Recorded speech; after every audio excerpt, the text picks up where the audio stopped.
drunkenness on the terraces. Last season, he set up a working party that issued a series of guidelines to clubs, British Rail, coach operators and the police. For example, they advised that the visiting fans should be made to spend less time at away matches in other towns. But the problem hasn't gone away. Tonight, Panorama focuses on the terraced gangs who follow one small second division club, Millwalls, in London's Dockland. Deliberately, we're looking at this violence through the eyes of some of the people who cause it, and that has involved, including in our film, language you don't usually hear on television. With that warning, here is David Taylor's report. When I was young and just a boy, I asked my mother, what will it be? Will it be Arsenal? Will it be Spurs? Here's what she said to me.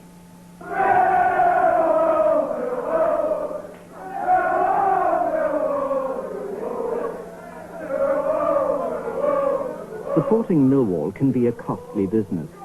Billy Plummer has accumulated £300 worth of fines for disorderly behaviour at football matches. He's 21. His brother Jason is 8 and already going to Millwall's home games.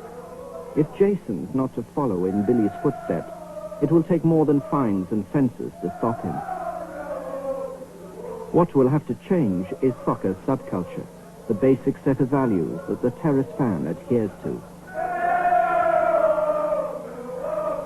Millwall is more than a football club, it's a way of life. It offers comradeship, excitement and glory. The glory comes not from the team, but from the reputation of its supporters.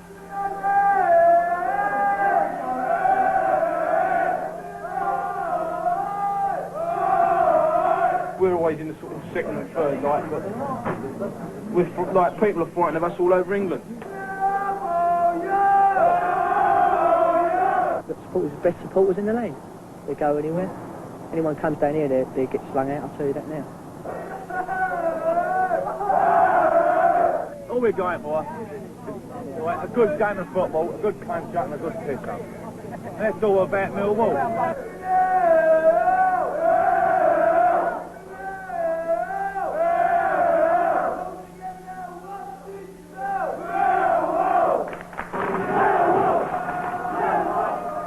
The Lions of Millwall have earned their reputation the hard way, on the bleak, windswept terraces of the Football League.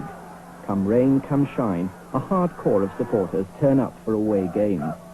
To the terrace gangland, they're the Millwall Boot Boys, feared and respected wherever they go, a fame infamously acquired.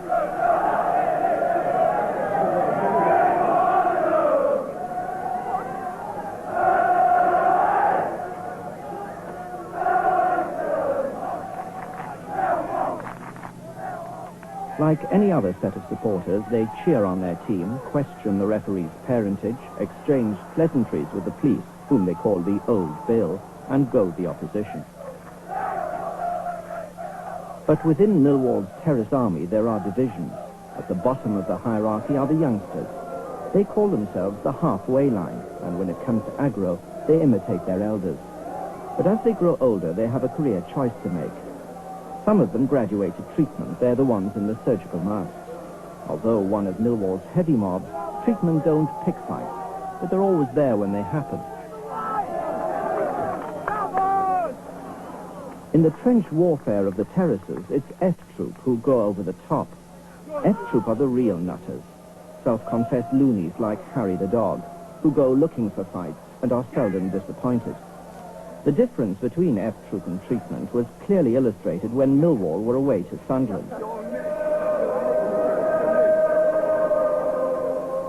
Treatment, who will travel any distance for Millwall, made the long, expensive train journey to the northeast, while F Troop, who will go anywhere for a fight, stayed in London and went down the road to Charlton.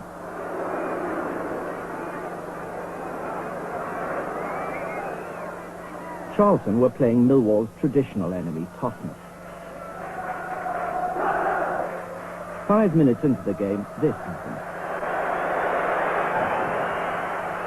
The papers called it a terrace rampage. It was caused by a dozen or so of Millwall's nutters charging 2,000 Tottenham fans. 3 of them ended up in court and 1 in hospital. You know, I mean, all the papers turned around and said there was about 100 of us. You know. I mean, it was 12, 14, wasn't it? Say 14 the most. Most, I think. Went in the ground, someone shouted out Millwall. Super Tottenham, a couple of hundred of them died on the pitch. Who's after them? It's just that, see, we hate Tottenham now, they're in the second, do you know what I mean? No, they got a lot of rabbit, they put on the box at the time. They keep saying what they're going to do to Millwall, so they get a taste of it before they come down here. Yeah. Just to show what they're going to get when they come down here, you know? That's all it is. It's all warm-up, isn't it? It's a warm-up. Warm-up in the hospital bed. Would you say the Charlton visit was a success? Yeah. Right in the fucking arse of Scotland, Very. First day for you, isn't it? First day of the season. So far, anyway. So far. Yeah. Lots of days to come here. Not all of the drinkers in the Crown and Anchor agreed with F Troop's philosophy, or with our right to film them. What do you want? What do you want? You want to say, oh yeah, we all had a punch-up? That's not what football's about, is it? It is these days. Why is it? Why? You go away. You go away. You go away. Oh, why not? No. Starting out that way. When's the last away game you went? You ever go away, yeah? When's the last away game you went? What are you talking about away? You go away every week. Not every week, no. You have to put out all the verbal we take every week. Yeah, but why should you have to take verbal? We don't, because I've been brought up like that. If someone has a go at me, I'll have a go at them. Yeah, oh, I agree with it. And I won't take it from a northerner. But why? Because I won't. I won't. Would you? I've been following it. I'll tell you what. I've been following it years. I've been following this club years. Yeah, and I mean years. Yeah. You know what I mean? And I'm not going away for some dirty northern punch to spit all over me. No, if he spits over me, I'll put a fucking pint glass in his head.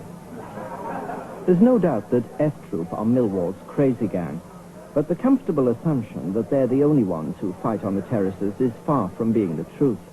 Fighting, or rucking as it's called, is bred in the bone, and in the pubs of southeast London, it's a constant topic of conversation.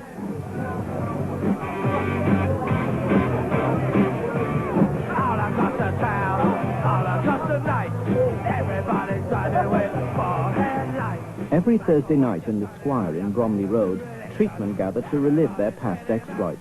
Distant battles lodged in the memory like so many pieces of shrapnel. Old vendettas endlessly repeated. Sunderland, well... Sunderland, who went to Sunderland?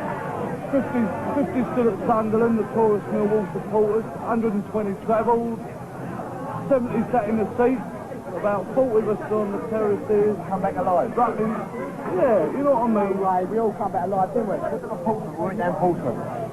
We had 20 minutes there, done nothing, they started throwing bricks, bottles at us. Yeah. You hit someone back and you get £50 fine. Put hitting a geezer back who just bottled you.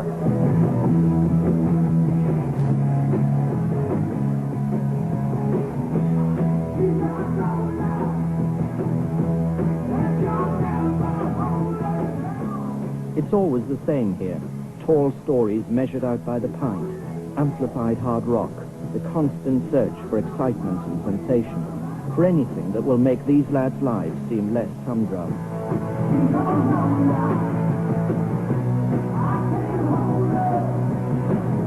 In such a charged atmosphere, tempers are short, and physical violence easily provoked. Oh, they're down there now. Even my bird's gone right. I was going to smash her in the chin. What you say? It's not my fault, is it? No, it ain't your fault. I know what you mean. That geezer's fault. Treatment's world revolves around three fixed points: football, pub and home, and they're never far apart. Drinking, working and living in New Cross, within a stone's throw of Millwall's ground, Billy Plummer is a typical member of the treatment gang. Come on.